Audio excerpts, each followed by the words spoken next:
मेरी favourite film रही है ब्लैक एंड व्हाइट। अगर आप देखें तो एक्टर बनने के लिए एवरी डे हजारों लड़कियां आती हैं। लर्निंग वाली भी हो सकती है, ब्यूटीफुल भी हो सकती है, डिपेंड करता है कि आप कैसे लेते हो। आपको जब इंस्टाग्राम में ही बिकनी पे देख लेंगे तो इसके बाद क्या कास्टिंग काउच हो सकता है। सब बोर हो जाएंगे, जैसे इंस्टाग्राम से बोर हो गए वैसे अब एयरपोर्ट लुक से सब बोर हो गए। सहम जाने वाला, एक डर जाने वाला एक इंसिडेंस था मेरे लिए। क्योंकि जब आपके सामने 5-7 लोग बंदूक और चाकू लेकर खड़े हों मिडनाइट में, दिल्ली जैसे सिटी में, इस व्यूज से और एक स्लाइड से क्या पता चलेगा कि आप अच्छे एक्टर हो। क्या कुछ निकिता हमें नया करती हुई नजर आने वाली हैं। निकिता बहुत कुछ नया करते हुए नजर आने वाली है, किलर रोल में नजर आने वाली है, मर्डरर नजर आने वाली है। नमस्कार, मैं हूं दामिनी सिंह और आप देख रहे हैं पंजाबकेसरी.com। आज हमारे साथ बेहद ही टैलेंटेड एक्ट्रेस निकिता रावल मौजूद हैं, जिनके लाइफ से जुड़े कई किस्सों के बारे में तो हम जानेंगे ही, साथ ही साथ इनके अपकमिंग प्रोजेक्ट्स के भी बारे में जानेंगे। बहुत बहुत स्वागत है निकिता आपका पंजाबकेसरी.com पर। कैसी हैं आप? Thank you so much for beautiful beautiful welcome. And I am so glad, मैं बहुत अच्छी हूँ। और तुम्हारी ये वाइब्रेंट जो एनर्जी है वो देखकर और भी अच्छा लग रहा है। तो निकिता, आपने इतनी बड़ी बड़ी फिल्मों में काम किया है और लोग आपको ऑलरेडी जानते हैं। अब क्या कुछ निकिता हमें नया करती हुई नजर आने वाली हैं? निकिता बहुत कुछ नया करते हुए नजर आने वाली है। निकिता सीरीज करते हुए नजर आने वाली है। निकिता किलर रोल में नजर आने वाली है, मर्डरर नजर आने वाली है। और निकिता रियलिटी शो में भी होस्ट करते हुए नजर आने वाली है। आप किलर और मर्डर की बात कर रही हैं। मैंने अब तक जितना आपको सुना है, बहुत सॉफ्ट स्पोकन लगती हैं आप मुझे। फिर बिल्कुल। ये ट्रांसफॉर्मेशन कैसे देखने को मिलेगा? यार सब लोग मुझे सॉफ्ट स्पोकन समझते हैं, सब लोग समझते हैं कि ठीक है, डल डल कैरेक्टर है या फिर बहुत जोर से बात नहीं करते, which is my character. But inner somewhere I felt like कि I always use to thought कि मुझे ना ग्रे कैरेक्टर परफॉर्म करने का या प्ले करने का मुझे पहले से ही बहुत ज्यादा अंदर से एक आर्टिस्ट की एक तड़प होती है ना, भूख होती है। So that I really really wanted to do, now I am doing, and in a one series I am doing 7 mothers. Oh my God. मतलब कहीं ना कहीं आप अपोजिट पूरा करते हुए दिखेंगे, जो ऑडियंस के लिए काफी इंटरेस्टिंग भी बिल्कुल होने वाला है। बिल्कुल बिल्कुल। आपने इतनी बड़ी बड़ी फिल्में की हैं निकिता, आपकी कौन सी फेवरेट फिल्म रही है? मेरी फेवरेट फिल्म रही है black and white. Hmm. Black and white was my favourite film. लेकिन उसके पीछे का रीजन क्या है? उसके पीछे का रीजन ये है कि उसमें मेरा कैरेक्टर इंटरेस्टिंग था।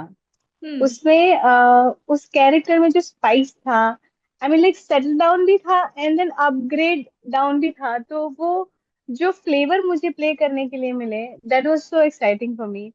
जनरली लड़कियां ब्यूटीफुल होती है, कार चलाती हैं, थोड़ा मस्ती करती हैं या बॉयफ्रेंड बता के 2 गाने कर लेती है, बट यहाँ पर ऐसा नहीं था। यहाँ पर बहुत ज्यादा प्ले करने के लिए, बहुत ज्यादा खेलने के लिए, या फिर अपने आप को प्रेजेंट करने के लिए मेरे पास था। So as an artist I like that. Nikita, आप अब तक जिस मुकाम पे पहुंची हैं उसके लिए काफी मेहनत, काफी स्ट्रगल की जरूरत पड़ती है और लोग करते भी हैं। तो आपकी ये जर्नी कैसी रही है, जो कुछ आप अपनी ऑडियंस से शेयर करना चाहें? देखिए, मुझे ऐसा लगता है कि जर्नी मेरी बहुत ब्यूटीफुल रही है। हम्म। बट हर फील्ड में, हम्म। अगर आप नॉर्मल एक लड़की की जॉब से भी लेकर देखो, या फिर एक कॉप की जर्नी देखो, या डॉक्टर की जर्नी देखो, उनका रोज घर से निकलना, उनका रोज लोगों का सामना करना, फिर वहां पर उनके साथ वायलेंस भी होता है, फिर लोग डोमिनेट भी करते हैं। तो जर्नी किसी की भी इजी नहीं होती। And specially because film industry में डॉक्टर्स तो बहुत ही कम मार्जिन में होते हैं, या फिर साल में एक बार एग्जाम देके। बट बॉम्बे में अगर आप देखें तो एक्टर बनने के लिए एवरी डे हजारों लड़कियां आती हैं। हम्म। तो जब इस तरह का प्रोफेशन आप चुनते हैं, हम्म। तो मुझे लगता है कि कंपटीशन का आप कोई अंदाजा नहीं लगा सकते। तो हम्म। जब आपकी इतनी कंपटीशन है और बाकी की सारी लड़कियां आप जो बोलो वो करने के लिए रेडी हैं, बिकॉज उनकी भी कोई गलती नहीं, बेचारे they are not from Bombay. So उनका रहना, उनका खाना, उनका पीना, उनकी ड्रेसेस, उनका इवन फोटोशूट, बहुत सारे खर्चे होते हैं। तो उनको बाय हुक और बाय क्रुक उनको वो प्रूव करना होता है उनके घर वालों को भी कि they are in Bombay and they are doing something. Hmm. So जब उतनी कंपटीशन वाली लड़कियां हो आपके सामने या फिर एक्टर हो आपके सामने, तो आप सोचिए कि आपको कितना कंपटीशन में जाना पड़ेगा। जब आप जाते हो तो आपकी जर्नी लर्निंग वाली भी हो सकती है, ब्यूटीफुल भी हो सकती है, डिपेंड करता है कि आप कैसे लेते हो, बट टफ बहुत होती है। सो डेफिनेटली टफ थी, बट मैंने बहुत कुछ सीखा है इस जर्नी से। जैसा आप कह रही मुंबई की रहने की बात, तो कहीं ना कहीं ये बात बहुत ट्रू है कि जो छोटे शहर से लड़कियां आती हैं, छोटे गांव से लड़कियां आती हैं अपने कई बड़े सपने लेकर, कहीं ना कहीं कई मोमेंट पर उन्हें सब कुछ काफी कुछ करने के लिए मजबूर किया जाता है, ऐसा मानती हैं आप? कहीं ना कहीं ये रीजन भी होता है कास्टिंग काउच में आने का? देखिए, अगर मैं आज की बात बताऊं, हम्म। तो जिस हिसाब से इंस्टाग्राम में बिना कपड़ों के लड़कियां घूम रही हैं, हम्म। या फिर आप 10 रील देखो तो आपको उसमें से 8 रील जो है वो बिकनी वाली लड़कियों की मिलेगी। हम्म। सो अब कास्टिंग काउच जैसा कुछ रहा ही नहीं है। हम्म। मतलब आप उनको अप्रोच नहीं कर सकते, वो सामने से ही बोलेंगे बोलो क्या। आपको जब इंस्टाग्राम में ही बिकनी पे देख लेंगे तो इसके बाद क्या कास्टिंग काउच हो सकता है। कास्टिंग काउच 8 साल पहले, 10 साल पहले था। हम्म। जब से इंस्टाग्राम बूम में आया है, आई डोंट थिंक सो कि शर्म या फिर झिझक हम्म। ऐसा कुछ रहा है। क्योंकि अगर आपने इंस्टाग्राम देखा होगा तो आपको पता होगा कि लड़कियां सामने से अप्रोच करती हैं, अप्रोच उनको होता है, मिलियन फॉलोवर्स होते हैं, उनके इतने कमेंट्स होते हैं, तो उनको अब कास्टिंग काउच करने की जरूरत भी नहीं है। और मैं आपको क्या कहूंगी कि आप अपने कपड़े उतारो, ऑलरेडी आप उतार चुकी हैं, तो अब वो कास्टिंग काउच वाला कनेक्शन रह ही नहीं गया। तो ये है। इंस्टाग्राम की बात से याद आया, आजकल मानो कि एंटरटेनमेंट इंडस्ट्री में एक ट्रेंड हो चुका है कि जब आपके पास कुछ ना हो तो लोग कैमरे के सामने आके पैप्स को बुला के खुद को पैप करवा रहे हैं और कैमरे के सामने आके कपड़े उतार रहे हैं। क्या कहना चाहोगे इस पर? देखिए, पहले कपड़े पहनकर पैप्स के सामने आते थे, हम्म। फिर कपड़े छोटे पहनकर पैप्स के सामने आते थे, फिर अब वो उतार के सामने आते हैं, और कल नहीं पहन के भी सामने आए। Hmm. So it's a trend.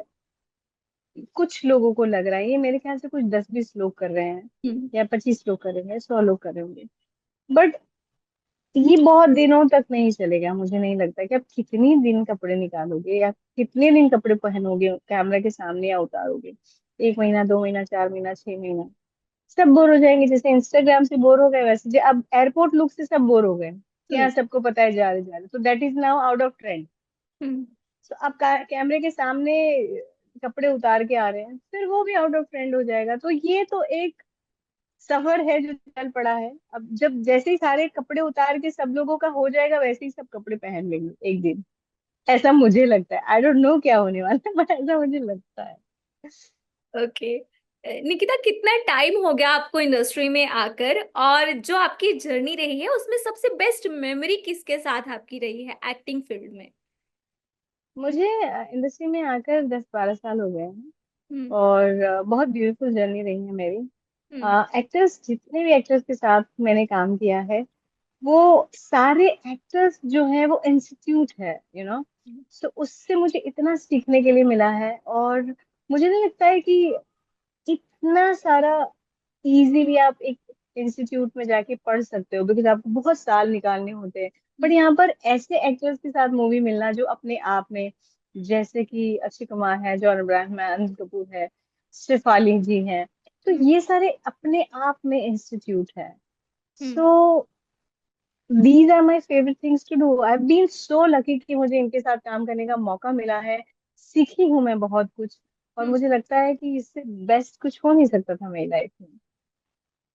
Anil Kapoor के साथ कोई ऐसी आपकी खास बॉन्डिंग रही हो या ऐसी कोई मेमोरी रही हो जो आपको अब तक याद हो? सी उनके साथ ऐसी सच इतने मेरे कोई सीन्स नहीं थे उनके साथ। ऑब्वियसली हम साथ एक मूवी में कर रहे थे, बट सीन टुगेदर नहीं थे। हम्म। बट हम जब जब उनको सेट पर देखते थे तो हमें एक 16 साल का यंग अमेजिंग बॉय नजर आता था, और हमेशा वो बोलते थे, I am looking good, I am looking great, मैं तुम सबसे अच्छा दिखता हूँ। तो ये जो कॉन्फिडेंस है, हम्म। ये जो पॉजिटिविटी है, और ये जो मतलब आप उनको बोल ही नहीं सकते, वो इतने मेंटेन है, वो इतने एनर्जेटिक है कि हम कोई भी उनको बीट नहीं कर सकते। तो ये चीज, ये एटीट्यूड उनमें से लेना, सीखना और उसे समझना, वो सबसे बेस्ट बात थी मेरे लिए। एक इंसिडेंट भी आपसे रिलेटेड सामने आया था जिसमें आपको बंदूक की नोक पर, आई थिंक, या चाकू की नोक पर रखा गया था और आपसे लूटपाट की कुछ इंसिडेंट हुई थी।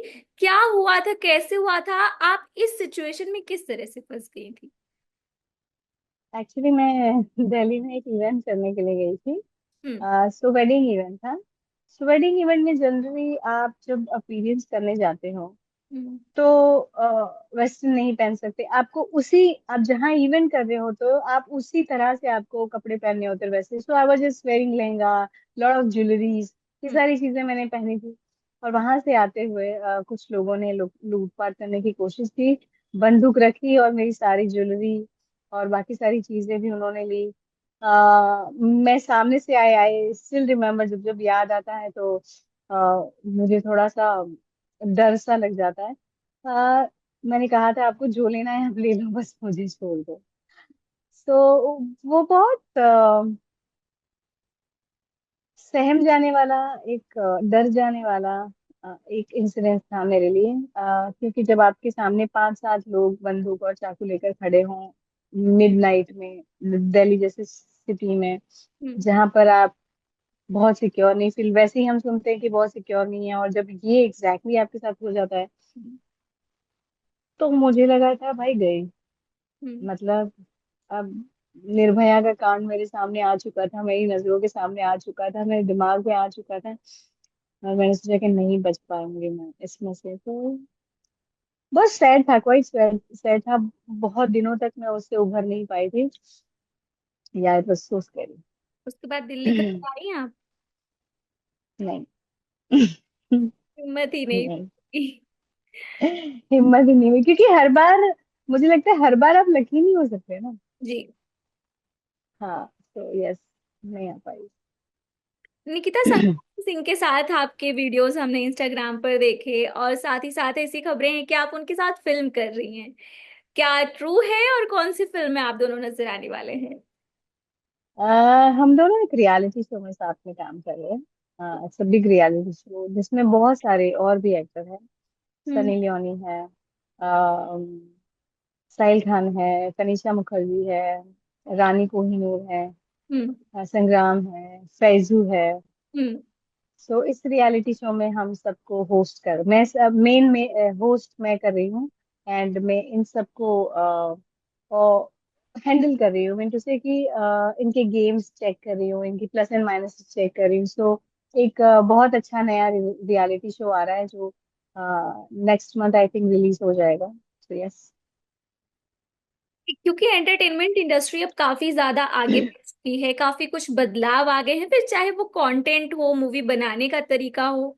तो आज से 10-15 साल पहले जो इंडस्ट्री थी, जो आर्टिस्ट काम करते थे, क्या उनके लिए अब इंडस्ट्री में अपनी जगह बना पाना मुश्किल है, या फिर उतना ही इजी है? देखिए, यहाँ पर दो लोग हैं, एक इन्फ्लुएंसर है और एक एक्टर्स है। हम्म। सो जो रियल में एक्टर है, उनका रील से, इंस्टाग्राम से, वीडियोस से, बिकनी पहनने से उनका कोई लेना देना नहीं, जो एक्टर्स है। हम्म। और जो अपने आप में अच्छे बड़े, जैसे शेफाली जी हैं, मनोज जी है, बहुत सारे ऐसे एक्टर्स जिसे हम देखते हैं। हम्म। So I don't think so कि उनको जरूरत है, और वो इन चीजों से बहुत गुस्सा भी करते हैं, बिकॉज वो इतनी मेहनत करते हैं, उनके इतने फॉलोवर्स नहीं होते, जी। इतने व्यूज नहीं आते, और आजकल के आए हुए इन्फ्लुएंसर को बहुत ज्यादा इतनी डिमांड मिल रही है, लोग भी उनको सब जगह बुला रहे हैं, उनसे रील बनवा रहे हैं। मुझे लगता है उनका लेना देना नहीं है, बट आज कोई भी कास्टिंग हो रही है ना, तो ये देखा जा रहा है कि आपने, आपके इंस्टाग्राम पे कितने फॉलोवर्स हैं, हम्म। आपके लाइक्स कितने हैं, आपके व्यूज कितने हैं। तो इस व्यूज से और एक लाइक से क्या पता चलेगा कि आप अच्छे एक्टर हो? नहीं, ऐसा पता नहीं चल पाएगा, right? Hmm. So I think it's a very cross thing. So एक ग्रुप अलग है पूरा, और एक्टर का जो एक ए लिस्टेड या फिर गुड एक्टर है, या एक्चुअल में एक्टिंग करना करना चाहते हैं या कर रहे हैं, उनका एक ग्रुप अलग है।